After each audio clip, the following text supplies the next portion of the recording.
بسم الله الرحمن الرحيم. الحمد لله الذي أنزل على عبده الكتاب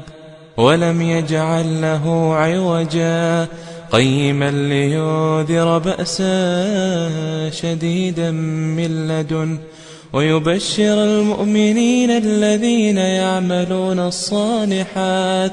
أن لهم أجرا حسنا ماكثين فيه أبدا وينذر الذين قالوا اتخذ الله ولدا ما لهم به من علم ولا لآبائهم كبرت كلمة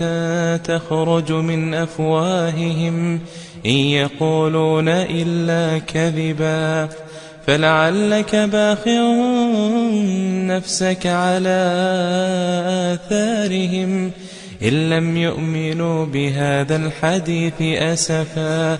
إنا جعلنا ما على الأرض زينة لها لنبلوهم أيهم أحسن عملا وإنا لجاعلون ما عليها صعيدا جرزا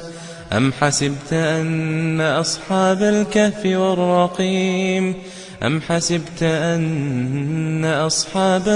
والرقيم كانوا من آياتنا عجبا إذ أوى الفتية إلى الكهف فقالوا ربنا آتنا من لدنك رحمة وهيئ لنا من أمرنا رشدا.